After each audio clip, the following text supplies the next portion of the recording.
everybody. What's good? Uh, it's so hot today, but I never do a full body shot. If people think that I'm, I guess, ashamed of what I look like, I'm really not. Y'all can see me on a good day, you can see me on a bad day. Y'all know how I feel about all of that. I am not a vain person at all. Um, but I'm probably gonna put on some shorts later because it is really, really hot. But I don't want everybody. I try to be conscious of the neighborhood that I'm in, and that there are indeed a lot of families around here, and women they tend to dress in a uniform fashion to where we think they got on the phone with each other in the morning and said this is what we're all wearing. So it's like a uniform type of environment. You know what I'm saying? And again, I'm used to it. I've lived here for 32 years, but I've always been an original or abstract or tend to go my own way as far as with my look. And so I try to bear in mind that everybody is not of the same mindset that I am and not take it too far over the top.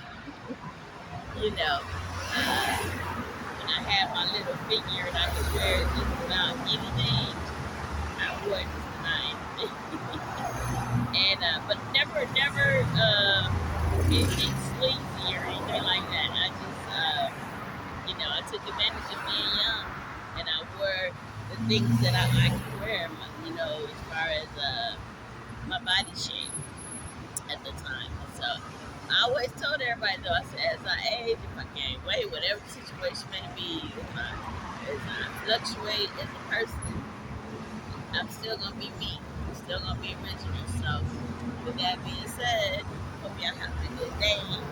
And I don't have the uniform because I'm not wearing the uniform, right? I want to get a job at this point. Again, shout out to the lady that had a similar aesthetic to Angela Thomas. I think she's going to be starting her weather broadcasting as the meteorologist for WFAA Channel 8. Yeah, this stuff is not lost on me. Whoever this person is, they got all this money. They can put people in places or take people out of places. Please know I'm going to you. And I understand that I'm not your favorite person, apparently. And it's all good. You know what I'm saying? I just ask that y'all back up off me so that I can find my own job in my own way. You know what I'm saying? As opposed to y'all making issues or blockages in my path as I try to pursue making a livelihood for myself. That's all. Because I haven't been pounding the pavement, right? I'm trying to keep my equal footing with everything that has happened and accepting everything that's happened and digesting it and then having to work at this point. So after being disappointed, after pounding the pavement so hard, it's hard to get 8 job offers and then someone hacks into your email and you have no access to it and they remove the emails from the account or any responses from any employers and things like that. This email thing is a big deal, you guys. You can't imagine if you could not send or receive email, right? And you were anticipating that's the only line of communication that you had other than phone calls. How often do people use the phone that are in business that are professionals? No, they tend to communicate via email or any form of digital media that they can use. So this indeed has been a nightmare as far as employment. I had 8, Lord is my witness, may you strike me down there where I stand. I had 8 pending job offers for contract positions, consulting positions, and permanent positions that all we were waiting on were potential start dates. I had went through the criminal testing, background testing, the actual credit background testing. I did the fingerprinting for the position. Everything was done. I received the contingent offer letters. I was ready to move forward, and we were waiting for confirmation of the date, the start date for the positions to begin. They were waiting for this pending the employer. So they had already set up everything as a contracting firm that the company was using to fill the positions that they had. 8 job offers, y'all. Okay, I was no joke. My resume was no joke. I knew what I was doing. I was very experienced. Let's get experiments. Experienced in my field, and I had a reputation to match that, right? So it wasn't something that you just saw on paper. When I showed up in person, I delivered the goods. So, email is something else. That's why you got to get ahead of our kids that are playing with this kind of stuff, blocking people, and trying to make it look like the person is incompetent. They can't remember their passwords. Doing things like turning on and off your numbers lock on your keyboards. These kids is bad. They're doing all kind of stuff. You know what I'm saying? And when I say kids, they kids to me. Because if you're in your early 20s and you still doing stuff like this, you have a very immature mindset or possibly have mental illness. You know what I'm saying? So that's what I'm dealing with right now. And have been dealing with for the past 7 years. When I say I can't technologically maneuver in the virtual world, this is indeed happening to me. Think Will Smith, think enemy of the state, think isolating someone via technology so that they are unable to function in life, in actual life. That is what I've been going through. It should be a cyber crime to do such a thing. Um, Even if it's a child, they should receive some type of juvenile delinquency uh, type of legal ramifications for doing such things. Because it's childish behavior that's being done, but they're getting away with it. And they just being mischievous, and they think it's fun. But you are indeed impacting somebody else's life. I've been in this position for 7 years. Homeless. I have had at least 10 different cell phone devices. Talking about somebody that attended school just to get the understanding of how computer technology worked back in the early 2000s, right? So I went and got Microsoft certified and learned how to use or navigate software and hardware programs so that I would not be in a position that I'm in today where I don't know what's going on. You know what I'm saying? And it's important that you stay a student because they're always updating the technology. So either way it go, I'm gonna have to go and get my skills up to speed anyway. So all of this, so y'all have no idea. When I say that I'm a professional and a perfectionist, and that I come to deliver on the promises that I offer on my resume, and also foster a team environment that is very pleasant. That is what I'm about, right? And so I am very, very disappointed in anyone that took me to task in this way, and they obviously had not worked with me or have not seen me in like 20 years, right? So, again, this is a very disappointing in those that had their, were left in their feelings from the time frame in which I knew them, and they are, still kind of like dwelling in that area or dwelling in the past when it comes to that kind of thing. Even family members, I don't know what to tell y'all, but I'm a dependable person. That's all I can tell you. I'm dependable, and I deliver on my promises. If something doesn't come through that I have, that's why I don't promise much all the time. I don't put myself out there like y'all are like, why doesn't she do this or why doesn't she do that? If it was me, I would jump on her to do this. I could indeed have all of these things working in my mind, and then when they do manifest, people are really surprised because it was like she never said anything, and then it's like, boom, she did it. You know, it's because I don't like disappointing those that are anticipating moves that I'm not making and stating, well, you said this, or you said you were going to do this, or you were supposed to do this. No, I would rather have you pleasantly surprised by me delivering on in situations where there were no promises made and we were needed for something that was necessary or needed, right? Um, so my mind's always working when it comes to things like this. So yeah, just so you see me and y'all are like, go job hunt or go do all of this. I have always operated under a 5-year plan. These plans are already in place in my head and on paper, and you know, again, I know what I want to do and have to do. I have to put one foot in front of the other to do them, though, to do these things or execute on them, and I cannot do that without a solid footing. As far as when you do projections on your future, and again, I always operated with a 5-year plan.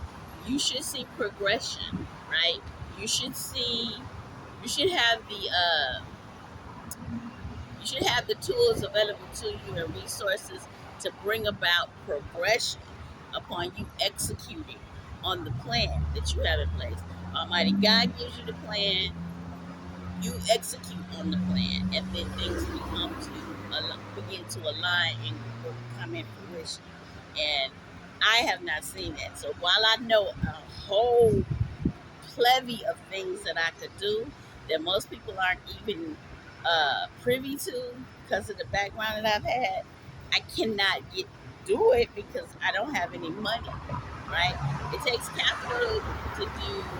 Uh, you need seed to invest. You need some skin in the game in order for you to get into uh, different things, different business ventures and deals and things like that. You can't just go in there and be like, I want to take part. I tried that. I tried that. I invested approximately $650 into different seminars, and one of them that I took was a 3-day seminar, and that was with Dan Merrill, and they were doing real estate ventures at the time, and teaching individuals about being investors. So I researched and looked into different seminars that were being offered to see exactly what my niche would be and what I would need to be successful. Because there's all these different investors, they have a different format and a different way of doing things, right? And so I was looking for one that was going to be in alignment with my background that I'd already established, and that would be advantageous to marry with those skills. I always have operated this way. I suggest that people do that.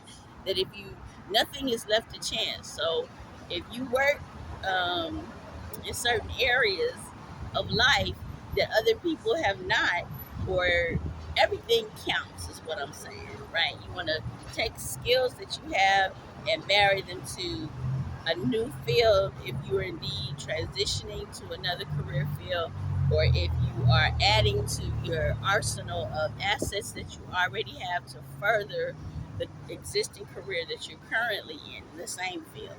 You want to build upon what you already have, right? So I tend to, when I seek out educational resources to enhance my skill set, I tend to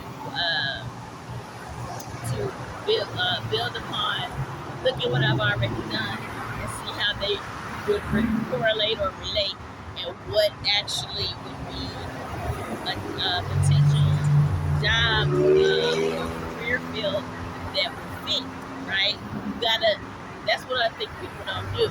They don't educate themselves to become something specific or to be work for a potential employer that they set their sights on, and see where the holes are in the company where you can fill the holes, right? And they're always looking for bright and energetic people to that have experience in these areas that they can plug the holes in.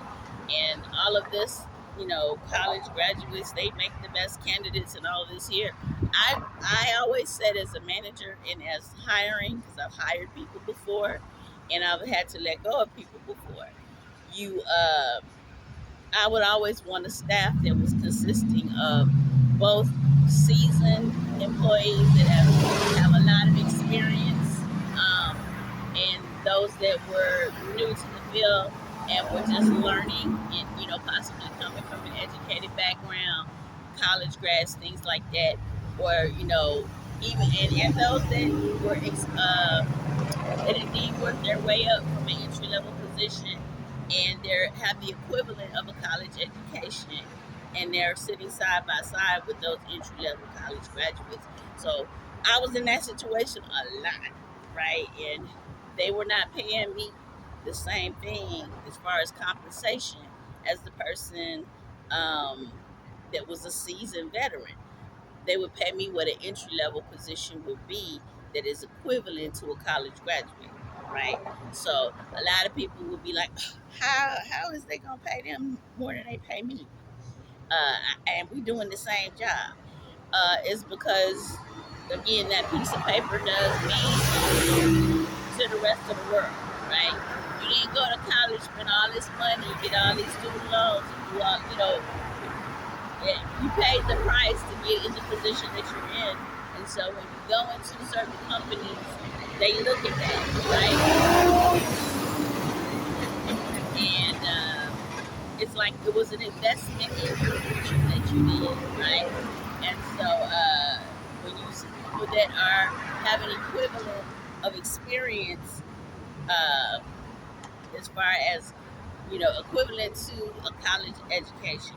You know what I'm saying? You have those that have been working and actually have a working knowledge of what the company, what the companies consist of.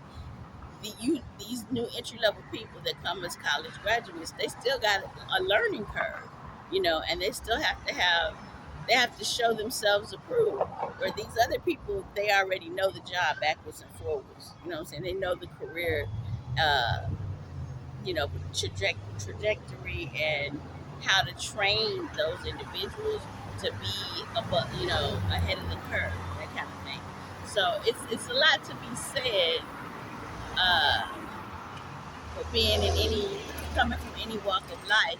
But I think that people don't have an appreciation across the board for everybody and where they're coming in from, right?